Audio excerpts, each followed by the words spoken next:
আলহামদুলিল্লাহ আজকে দেখছি কোন জায়গায় রে ওই যে বাউল ফাউল গোষ্ঠী রে পিটাইয়া পানিতে পালাইছে কথা কা মানিকগঞ্জ শুরু হয়ে গেছে। আল্লাহু আকবার।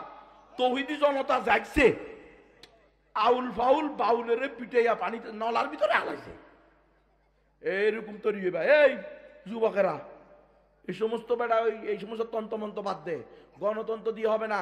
এলাকা ভিত্তিক তাওহীদি জনতার গোষ্ঠী তৈরি করো, টিম তৈরি করো, ইসলামের বিরুদ্ধে, ইমানের বিরুদ্ধে, কোরআনের বিরুদ্ধে, ইসলামের তাহজিব তামাদ্দুনের বিরুদ্ধে কোনো যাত্রাগান পালাগান হতে দেওয়া হবে না।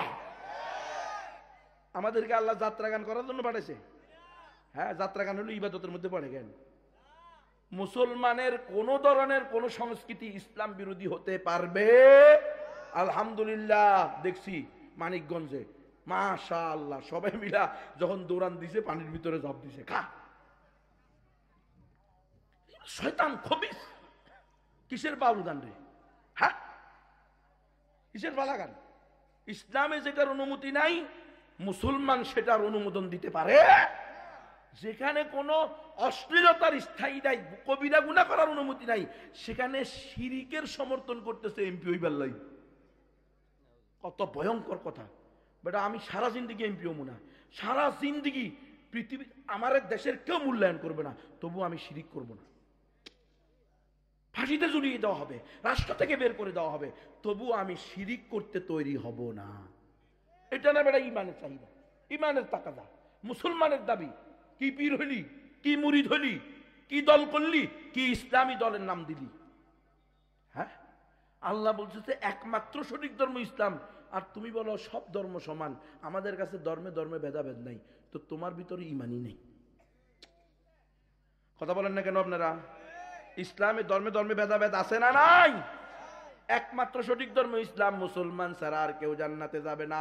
এটা যদি হয় আমাদের আকীদা, হোসেনপুরের মুসলমান, এখানকার অমুসলিমরা কাল কিয়ামতের মাঠে আপনাকে আর আমাকে ছাড়বে না। বলবে আল্লাহ গুনবী সাহেব প্রধান বক্তা, বিশেষ বক্তা হইয়া ঢাকা থেকে আইসা ওয়াজ করছে, ওয়াজের ভিতরে উখরিজাত লিন্নাস হুদাল লিন্নাস ইয়া আইয়ুহান নাস মালিকিন নাস এইভাবে বয়ান করে নাই, বয়ান করছে ইয়া আইয়ুহাল মুসলিমুন ইয়া আইয়ুহাল মুমিনুন হুদাল লিল মুসলিমিন হুদাল লিল মুমিনিন মালিকিল মুসলিমিন মালিকিন নাস ইলাহিন নাস। আর আমরা ওয়াজ করছি শুধু মুসলমানদের জন্য, আমরা তাবলীগ করছি শুধু মুসলমানদের ভিতরে, আমরা মাদ্রাসা দিছি শুধু মুসলমানদের জন্য, আমরা মসজিদে বয়ান করছি শুধু মুসলমানদের জন্য। আমাদের বাৎসরিক ওয়াজ দোয়ার মাহফিল, মহাসম্মেলন, আন্তর্জাতিক মহাসম্মেলন, শানে রিসালাত সম্মেলন, সিরাতুন নবী সম্মেলন আছে না নেই? কোনোদিন অমুসলিমকে দাওয়াত দেওয়া হয়? ওই অমুসলিম দাদা দিদিরা হোসেনপুরের, তোমরা যদি মাইকের আওয়াজ শোনো, কাল কিয়ামতের মাঠে তোমরা বলবা আল্লাহ গুনবীরে ধরেন। গুনবী ঢাকা থেকে আইসা বদান ওয়াজ কইরা পেট বইরা পকেট বইরা চলে গেছে, আমাদেরকে ওয়াজ করে নাই। কথা না, আমরা নিজেরা তো ধরা। আমাদের আকীদা বিশ্বাস হলো একমাত্র সঠিক ধর্ম ইসলাম, মুসলমান ছাড়া আর কেউ জান্নাতে যাবে? তাহলে হিন্দু দাদা দিদিরা আদম হাওয়ার সন্তান। কথা বলেন, অমুসলিমরা কার সন্তান?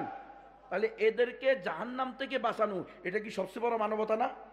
না, সবচেয়ে বড় মানবতা হইলো আমার এমপি হওয়া। কি হুজুর কি কন? আমার মন্ত্রী হওয়া, এটা সবচেয়ে বড় মানবতা? দান্দাবাজ, নিজের দান্দায় ইমান বিক্রি করে দিতেছে। এটা কি মুসলমান বেটা? এই হিন্দু দাদা দিদিরা, তোমাদেরকেও ইসলামের দাওয়াত দেওয়া, একমাত্র সঠিক ধর্ম ইসলাম, মুসলমান ছাড়া আর কেউ জান্নাতে যাবে না, এই দাওয়াত তোমাদের কর্ণকুহরে পৌঁছিয়ে দেওয়া আমাদের দায়িত্ব। কাল কিয়ামতের মাঠে তোমরা বলবে না আল্লাহ এই মুসলমানরা মিছিল দিছে, কাদিয়ানীরা কাফের কাফের কাফের, যারা বলবে না তারাও কাফের। অর্থাৎ কাদিয়ানীরা শেষ নবী মুহাম্মদ সাল্লাল্লাহু আলাইহি ওয়াসাল্লামকে শেষ নবী মানে নাই, এজন্য মুসলমানরা তাদেরকে মুসলমান মানে নাই। তাহলে নবী শেষ হওয়ার 1253 বছর পরে আমরা বাংলাদেশে জন্মগ্রহণ করছি, তখন তো কোনো নবী আসে নাই। জিজ্ঞেস করেন হুজুর, আল্লাহ বলবে কেন? শেষ নবীর উম্মত তোমাদেরকে দাওয়াত দেন, আমি তো শেষ নবীর উম্মতকে শ্রেষ্ঠত্ব দান করেছি। কুনতুম খায়রা উম্মাতিন উখরিজাত লিন্নাস, সমস্ত মানব জাতির কল্যাণে মুসলিম উম্মা উম্মতে মুহাম্মদীকে আমি শ্রেষ্ঠত্ব ঘোষণা করছি। তারা তোমাকে দাওয়াত দেয় নাই? ওই মুসলিম মায়েরা শোনো, মুসলিম মাদের বিরুদ্ধে হিন্দু নারীরা অভিযোগ করবে, মুসলমান পুরুষদের বিরুদ্ধে হিন্দু পুরুষরা অভিযোগ করে না। আল্লাহ এই যে সভাপতি সাহেব, এই যে প্রধান বক্তা, এই যে বিশেষ বক্তা, বক্তা, এই যে মাওলানা সাহেব, মুফতি সাহেব, ইমাম সাহেব, খতিব সাহেব, সাধারণ মুসলমান সাহেব, আল্লাহ জিজ্ঞেস করেন এই মুসলমানরা আমাদের সাথে একই গ্রামে বসবাস করেছে, একই ক্ষেতে চাষাবাদ করেছে, একই রাস্তা দিয়ে চলাফেরা করেছে, একই বাজারে বাজারঘাট করেছে, একই নদীতে গোসল করেছে, একই পুকুরের মাছ খেয়েছে, একই দোকানে লেনদেন করছে, কিন্তু মালিক এই মুসলমান কোনোদিন আমাদের সাথে ইসলামের আদান প্রদান করে নাই, বলে নাই একমাত্র সঠিক ধর্ম ইসলাম, বলে নাই মুসলমান ছাড়া আর কেউ জান্নাতে যাবে না। আয় আল্লাহ যদি বলতো হয়তোবা আমরা মুসলমান হতাম। বলবে কি বলবে না?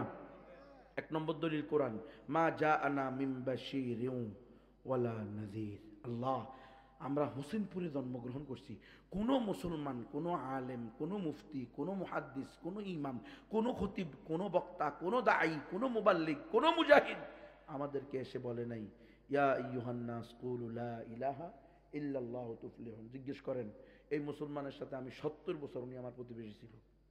এই সভাপতি সাহেব, উনি আমার এলাকার গণ্যমান্য ব্যক্তি ছিল, কারণে অকারণে তার কাছে যাইতাম, উনাকে আদব দিতাম, কিন্তু উনি কোনোদিন বলেন নাই একমাত্র সঠিক ধর্ম ইসলাম। এই মুসলমান আমার 10 বছরের খেলার সাথী ছিল, এই মুসলমান আমার 20 বছরের পড়ার সাথী ছিল, এই মুসলমান আমার 30 বছরের ব্যবসার পার্টনার ছিল। আছে না নাই? এই মুসলমানের বাড়ির পাশে আমার বাড়ি ছিল, এই মুসলমানের দোকানের পাশে আমার দোকান ছিল। বিশ্বাস না হলে জিজ্ঞেস করেন, আল্লাহ, আমি হিন্দু ডাক্তার ছিলাম মহিলা, আর এই মুসলিম রোগীগুলোকে, আমি মুসলিমা রোগীগুলোকে চিকিৎসা করেছি, কোনোদিন এরা আমাকে ইসলামের দাওয়াত দেয় নাই।